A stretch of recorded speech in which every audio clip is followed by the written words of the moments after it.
Many of their husbands, lovers, sisters, parents, and friends have known about their ordeal.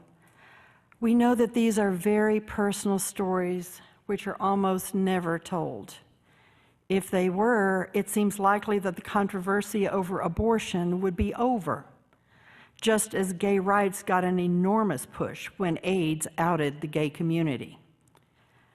We will hear 3 stories this morning, but when this sermon is published, we would like to have 100 more, preferably with real names attached, but that's optional.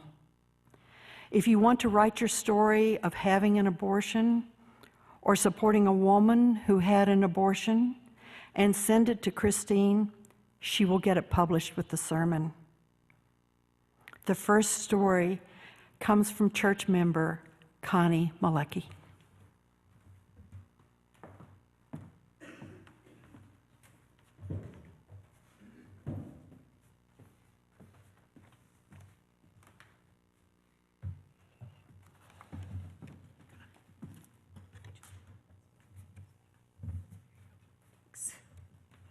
Thank you. My grandmother and grandfather lived on a farm in southern Ohio in the 1930s, the Depression. There were 6 kids from about 6 to 12, 3 girls and 3 boys. My mother, Catherine, was the middle girl, age 8. They were poor. They worked the farm, and Grandpa also traveled around selling farm equipment. One day when he was away, Grandma told the kids she needed to rest, and they were not to bother her. She was going to lock the door, and there would be a whipping for anyone who bothered her. So the kids played and generally stayed away from the house all day. It got dark. They called to her and she didn't answer. They ate something and called to her again with no response. The oldest boy went to talk to the neighbor and came home, a neighbor who came and found her dead. She had bled to death from a clothes hanger abortion she did on herself. The neighbor lady said that Grandma had done that before without any problem. The family divided up the children to go live in various East Coast places, but no one had room for my mother. She went to an orphanage and said, "That was the best time of my whole childhood."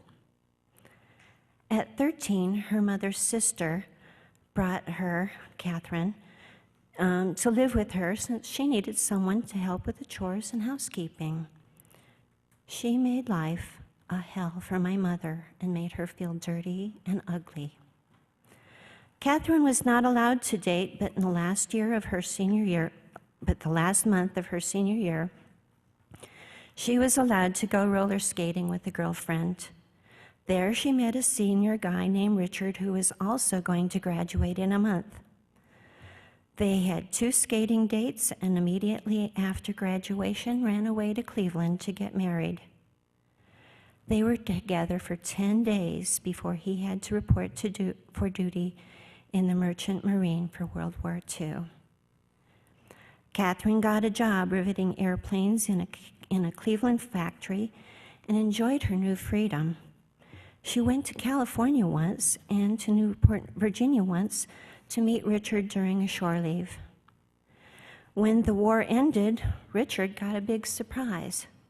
He was still alive and was going to be a father. That was me. He had known Catherine for a total of 16 days. When I was in college in the 60s, I was sexually active with the man that later became my husband. Although we practiced safe sex, I was terrified that I would become pregnant. I had grown up in poverty and was going to be the first in our family to graduate from college.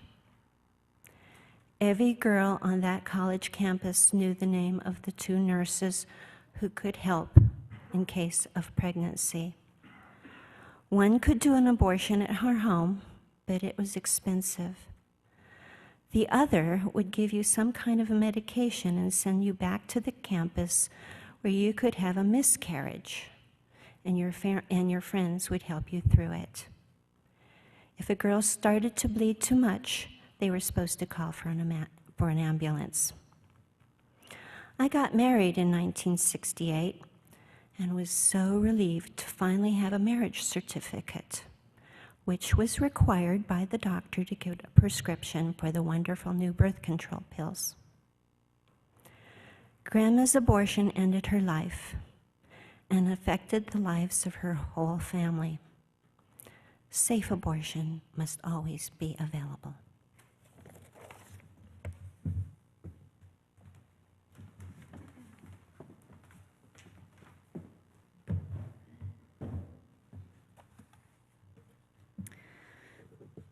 I've never said this to more than a few people, but 20 years ago, I had an abortion.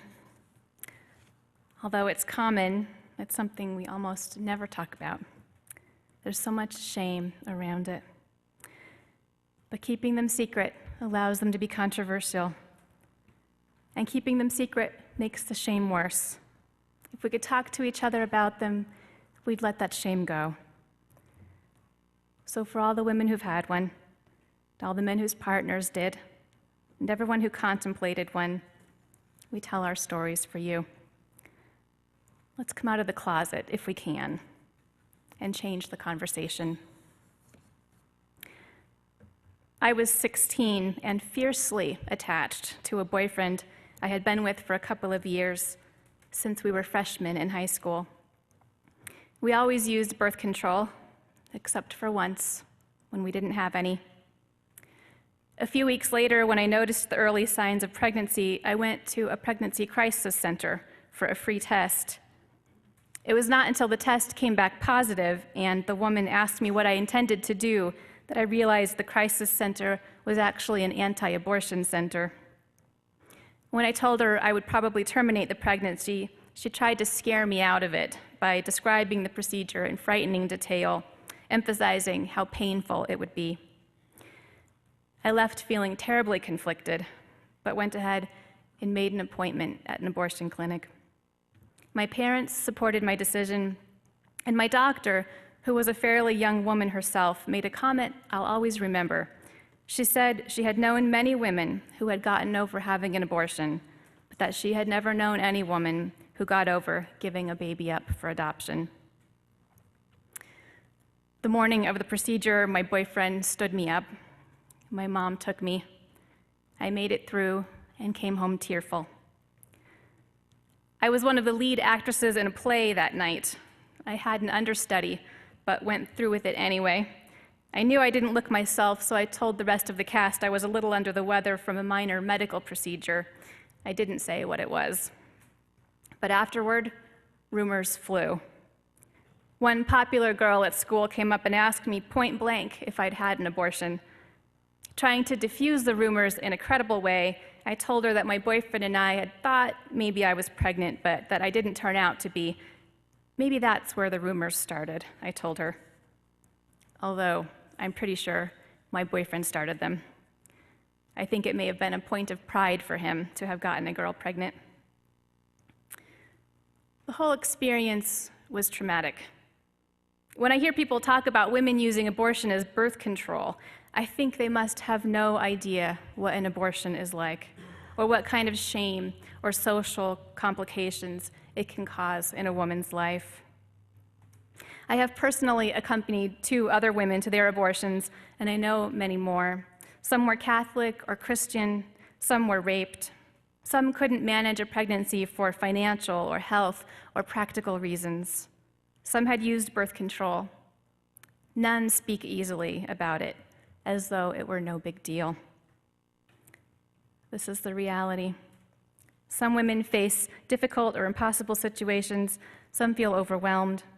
Some people who thought they were against abortion find themselves in a situation they had not imagined, in which it turns out to be the only option that makes sense to them.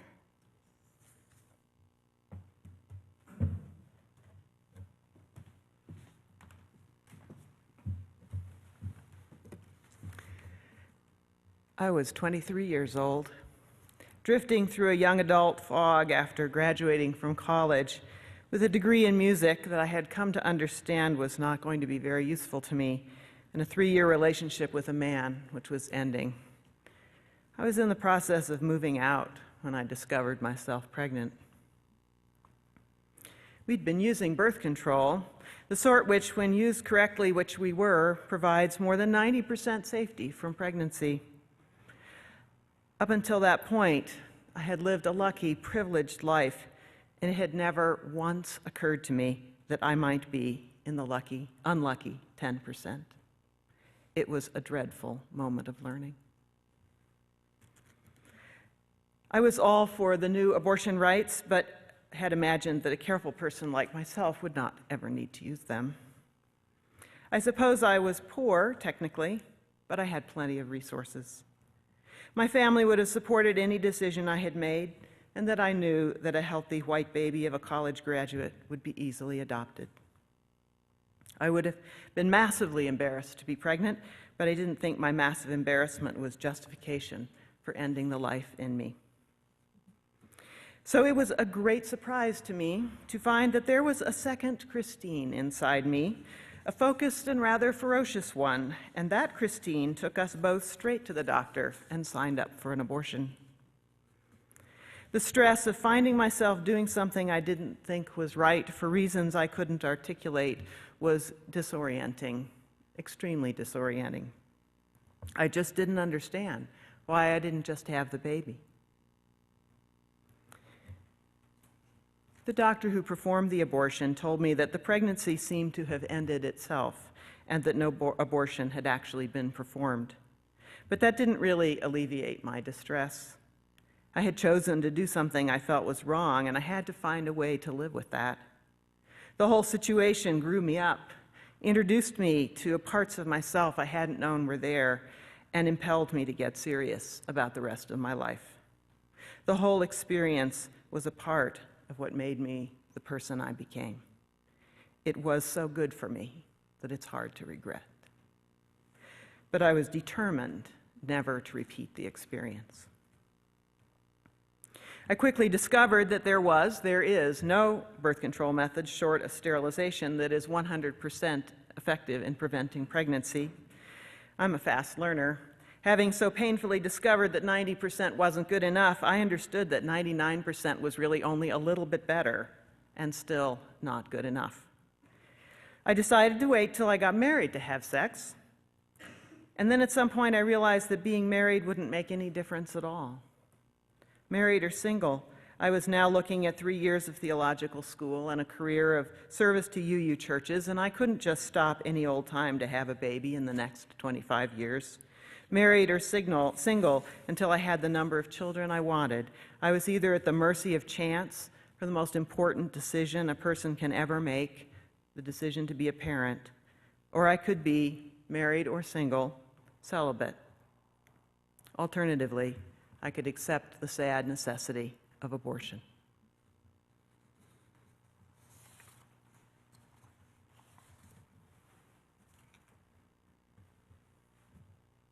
Quick, your money or your life? It's a joke because, well, it's so obvious what your answer should be. Money can be replaced. Your life is a sacred, irreplaceable reality, and so is everybody else's. Quick, be enslaved or die now? That one's harder. Not quite so obvious, is it? Give me liberty or give me death, right? It's sort of a national anthem in America, the basis of the best wars we ever fought. England wasn't threatening our lives when we went to war in 1776. It was a war for independence, for freedom, not a war for survival that all those men died in. The Civil War, the costliest war in American history in terms of loss of life, was either fought for the freedom of slaves or fought for the freedom of southern states to do as they wished, depending on which side you listened to, but both sides were fighting, dying, and killing for freedom. I begin a sermon on abortion this way because we have to start by saying that the right to life is never an absolute right. It exists in a matrix with other vital human rights, and they come into conflict more often than you might think. Because they come into conflict most painfully and personally in the situation of an unwillingly pregnant woman, abortion is a humane necessity. Women have always resorted to it. Since 40 years ago, with Roe v. Wade, American women have been able to do so legally. This is what pregnancy is. It's one person donating an increasingly large proportion of her body and freedom to nurture another life. I'd call pregnancy a womb donation, except that anybody who's ever been pregnant knows better than that. And it's not only a donation of body, but of heart. And while it's absolute and physical for 9 months, unless she can give up the baby for adoption, which many women can't, for social reasons, or because nature and evolution have put a lot of effort into bonding babies and mothers so that mothers will take care of them after they're born, then an unwanted pregnancy is also an 18-year loss of significant freedom because you're obligated by conscience and by law to put quite a lot of time and effort into raising that child.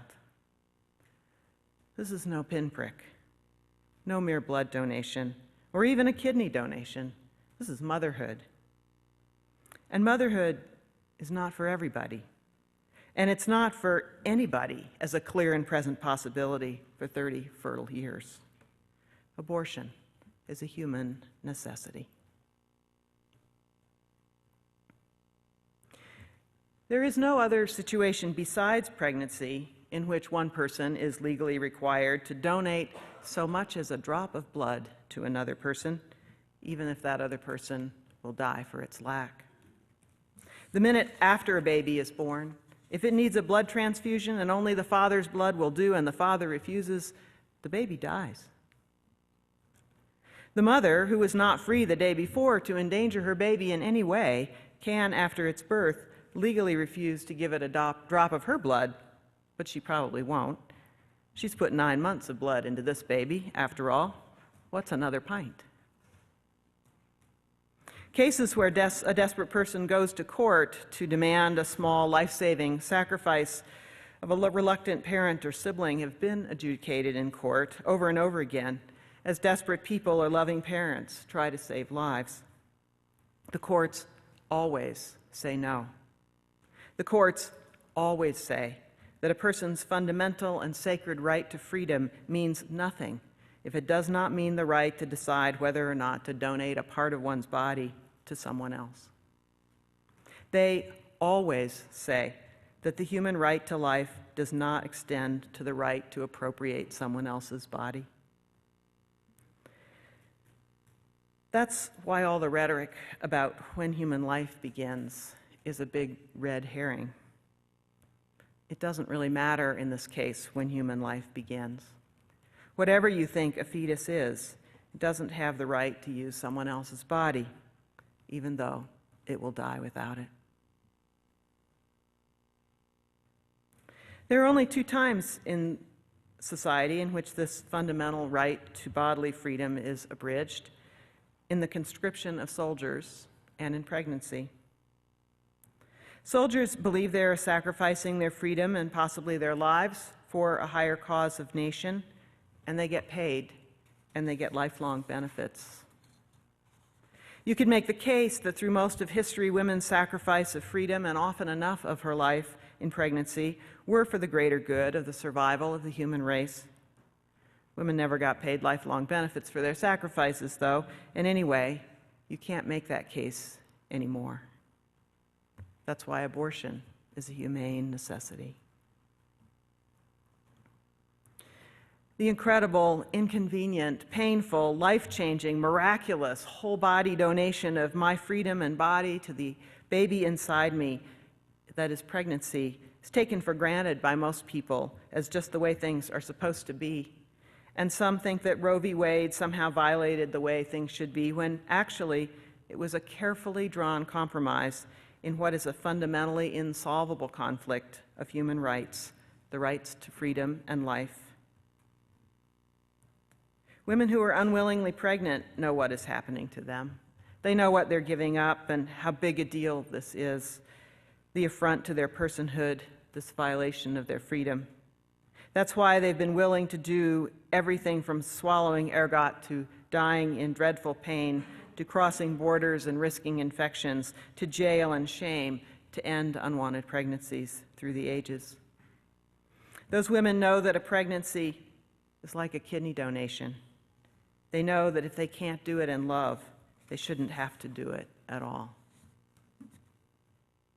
And also, like anyone else asked to give more than they could, who had to say no to the legitimate need of another, they feel a twinge or more of sadness and shame about their predicament and about their decision. So we don't talk about this much. And the reality that it happens a lot is left out of public discourse. I don't want to leave it out of this one. This isn't an academic sermon about something that happens to other people that we should look upon humanely. This is something that has happened or will happen to 1 in 3 women during their fertile years. Now, there are those who believe that a woman's right to choose should be the right to choose not to have sex, and that if she does choose to have sex, she's already given the permission for this intruder to enter her body and grow there, and she should not be allowed to expel it. That's why even those who would disallow abortion under almost any other circumstances often believe that a woman whose pregnancy is the result of rape or incest should be allowed an abortion. If she didn't consent to sex, this thinking goes, she didn't consent to this violation of her freedom and should be allowed the humane necessity of abortion. And what if she does choose to have sex? Is it reasonable to say that she is thereby given her consent to the rigors, trials, risks of pregnancy, to the derailment of her life's plans, to mandatory motherhood? When she had a failure of birth control, she was obviously not intending to give permission for the body donation that is pregnancy. Should she be forced by law to take the consequences anyway? Well, if we lived in a society, or in bodies, constructed in such a way that sex was only for creating pregnancy, if we all expected to be celibate, married, or single until late middle age, except for those relatively few occasions in which we were trying to get pregnant, then maybe engaging in the act of sex should carry the consequences of loss of this fundamental human right to freedom for at least 9 months. But we don't actually live in that sort of world. The celibate hierarchy of the Catholic Church wishes we did, but they can't even convince their own followers of this. Catholics use birth control in the same high numbers as the average American. So what do you think, guys? You're just going on with life, trying to be responsible, having sex, probably often, not often enough, and oops, you discover that you are party to an unwanted pregnancy. 50-50 chance this will happen to you in your life. But hey, no problem. We'll just require you to donate a kidney to a stranger in recompense for being so naughty and unlucky. We know it's inconvenient, but you'll save a life, and that's really important. And then you can help raise the child, okay? Or maybe that seems unfair to you. Punitive, perhaps? An outrageous idea? Your intuition is correct. Science tells us that our bodies were clearly constructed with crossover purposes for sexuality, as not only for procreation, but to facilitate the bonding that keeps parents together, keeps society functioning, and people caring for each other. We're meant to be having sex. It's good for us. It's good for society that we do. Science also tells us that there are terrible consequences for bringing every conception to term. Neither the planet nor society can bear that weight. Punishing women for unwanted pregnancy with a loss of their sacred right to freedom because they had sex is unjust and inhumane. But what do we do about the sacredness of life, which is ended in abortion? When two basic and fundamental rights clash, There is no good solution. Some things can only be given as gifts. Some situations can never be made right. So we do the best we can, and we live with what we've done. Roe v. Wade, whose 40th anniversary we celebrated last week, created a compromise between society's interest in preserving the fundamental freedom to decide if you want to donate your body to someone else, a right which very confusingly they called the right of privacy, and society's interest in preserving human life.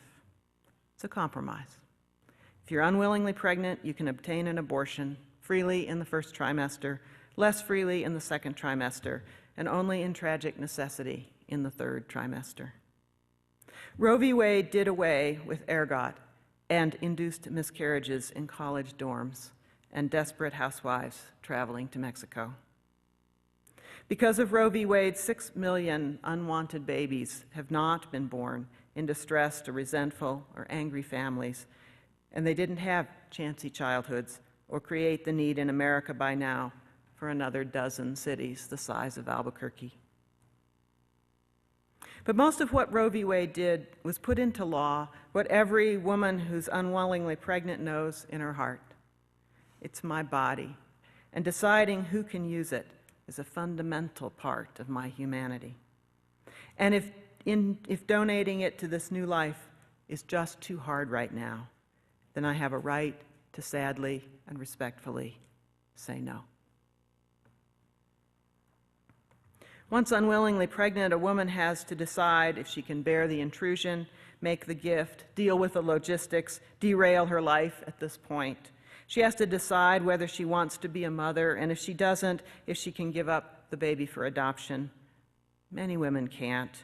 Most married women just can't do that, after all. And even if she's single, will she be able to resist the bonds that nature used to make her a mother?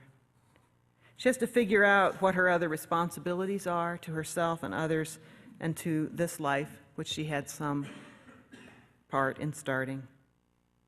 Most women who make that decision, weighing life and freedom, have never before and will never again make such a momentous one. And because there's no possibility of a good decision when one is unwillingly pregnant, they live with their sadness, their resentment, their road not taken, whichever it was, for the rest of their lives.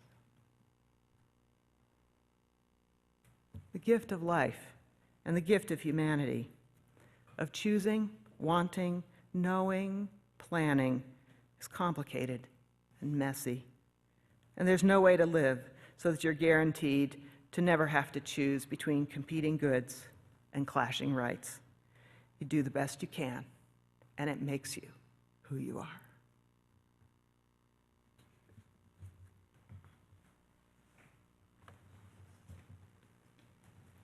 Our closing hymn is number 100. Please stand.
Now may the peace which passes understanding, the peace which comes with acceptance of life as it is and thanksgiving for all of its gifts, be and abide with us all, now and until we meet again. Go in peace, and blessed be.